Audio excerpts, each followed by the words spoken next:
आज के वीडियो के थंबनेल देखने से आपको पता चल गया होगा कि आज हम लोग किस चीज़ पर बात करने वाले हैं। देखिए, हमारा आज डिस्कशन का मुद्दा है पैंडेमिक 19। तो बेटर हम लोग बात करेंगे विशेष करके स्कूलिंग पर, before pandemic and after pandemic schooling पर क्या इफेक्ट हुआ। तो सबसे महत्वपूर्ण बात मैं बताना चाहूँगा कि शिक्षा मंत्रालय के सर्वे और सीबीएसई के सर्वे के अनुसार ऐसा प्रतीत हुआ है कि पैंडेमिक के पश्चात जब से स्कूल खुले हैं, बच्चों में राइटिंग स्किल बहुत वीक हो गई है। बच्चों ने प्रश्नों का उत्तर लिखना लगभग कम ही कर दिया है। उदाहरण के तौर पर जहां 10 लाइन में प्रश्नों का उत्तर लिखना है, वहां बच्चे 2-3 लाइन में ही प्रश्नों का उत्तर लिखकर निपटारा कर रहे हैं। आप जानते हैं कि सीबीएसई के द्वारा टर्म 1 की परीक्षा जो है मल्टीपल चॉइस एमसीक्यू टाइप थी, इसलिए बच्चे जो है वो देकर निकल गए, क्योंकि उसके पहले उन लोगों ने ऑनलाइन की क्लासेस की थी। ऑनलाइन में जो भी टेस्ट हुए सब एमसीक्यू टेस्ट हुए, जबकि अभी बोर्ड की टर्म 2 की परीक्षा 26 अप्रैल से होने जा रही है और 26 अप्रैल वाली परीक्षा में पेपर जो होगा सब्जेक्टिव होगा, ये सीबीएसई ने पहले ही डिक्लेयर कर रखा है। तो सबसे बड़ी समस्या ये है कि भाई पोस्ट पैंडेमिक के बाद जब स्कूल खुले तो बच्चों में राइटिंग स्किल में इतनी कमी आई कि बच्चे ने प्रश्नों का उत्तर सही लिखने की बजाय कंसेप्ट भी क्लियर नहीं समझा सके एग्जामिनर्स को कि वो प्रश्न का उत्तर क्या लिखना चाह रहे हैं। ऐसा सर्वे में पाया गया है कि जहां भी स्कूलों में प्री बोर्ड हुए 70% बच्चों में ऐसा देखा गया कि प्रश्नों का उत्तर वो सही ढंग से नहीं कर पाए। और सर्वे के आकलन के अनुसार ये बच्चों में लिखने की कमी की टेंडेंसी जो कम आ गई, उस पर सबसे ज़्यादा जोर दिया जा रहा है। इसलिए सीबीएसई ने अपने स्कूलों को भी निर्देश दिया है कि भाई आप कम से कम समय में बच्चों को अधिक से अधिक लिखने की प्रवृत्ति या उसकी आदत को बढ़ावा दें, डालें और खुद इस पर माइन्यूट रूप से केयर करें ताकि बच्चे प्रश्नों का उत्तर सही रूप से लिख सके। सबसे बड़ी समस्या उत्पन्न हुई है कि भाई पैंडेमिक ने तो बहुत सारी सामाजिक आर्थिक अव्यवस्था को बिगाड़ा ही, और बच्चों के कोमल मस्तिष्क को भी इसने लथाड़ दिया।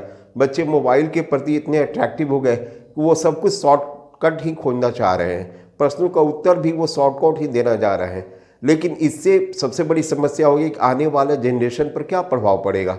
बच्चे अगर नहीं लिख पाएंगे तो प्रश्नों का उत्तर का सही आकलन एग्जामिनर कैसे कर पाएंगे। एग्जामिनर को ये बात गंभीरता से लेनी पड़ेगी कि भाई बच्चों में राइटिंग स्किल कम हो गई है, लिखने की आदत छूट गई है, मानसिक तनाव से गुजर रहे हैं। इसलिए उनको शिक्षक, अभिभावक और स्कूल ये सामूहिक रूप से बच्चों को प्रेरित करें ताकि वो बच्चे जो है अपने प्रश्नों का उत्तर सही लिख सके।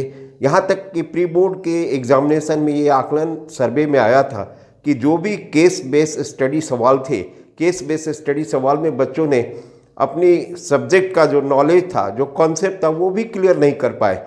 इससे साफ जाहिर था कि बच्चे जान तो रहे हैं, लेकिन वो कैसे उसको एक्सप्लेन करें, स्पष्ट रूप से लिखे, वो नहीं लिख पाए। ये बड़ा आज गंभीर का मुद्दा बन गया है, बहुत गंभीर मसला हो गया है। इस मसले पर हम सभी को, समाज के सारे वर्गों को, जो भी शिक्षित वर्ग है, ये इसको एक बहुत ही ज्वलंत उदाहरण के तौर पर लेना है और बच्चों के भविष्य को हमें संवारना है।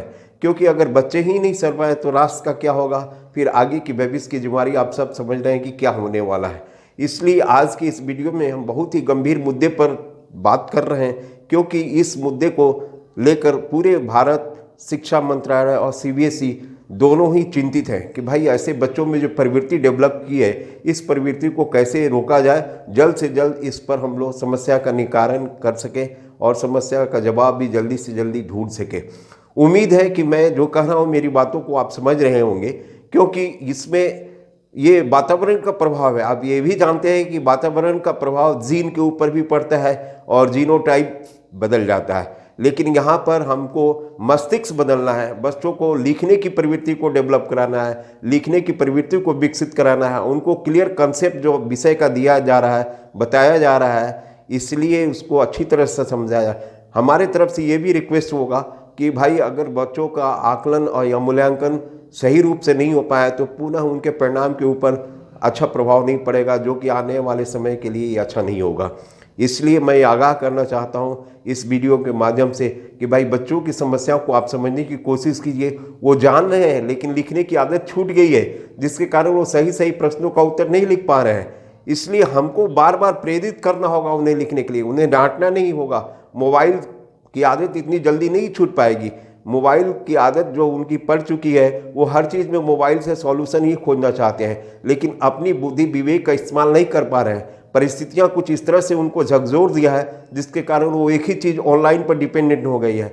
भाई फिजिकल मोड में जब स्कूलिंग होती थी उस समय की बात और थी, और ऑनलाइन में जो क्लासेस हुई उसकी बात एक अलग है। अब परिस्थितियां बदल गई हैं, पुनः हम उन्हीं वातावरण को पुनः लाने की कोशिश करें जो पेंडेमिक के पहले हुआ करता था। हम बच्चों को बार बार छोटे छोटे प्रश्नों को दें, उनके उत्तर लिखने का प्रयत्न करवाएं, उनके लिखे हुए प्रश्नों के उत्तर का मूल्यांकन करें, ताकि हम अच्छी तरह से उनकी कमियों को दूर कर सके। क्योंकि आप एक यही उपाय रह गया है कि बच्चों में लिखने की प्रवृत्ति को आदत डाला जाए, क्योंकि लिखने की प्रवृत्ति उनकी छूट चुकी है जो जल्दी समाप्त नहीं होने वाली है। इसमें हम सबों का सहयोग है और हम सभी को सहयोग से ही ये समस्या का समाधान ढूंढा जा सकता है। उम्मीद है मेरी बातें आपको अच्छी लगी होंगी।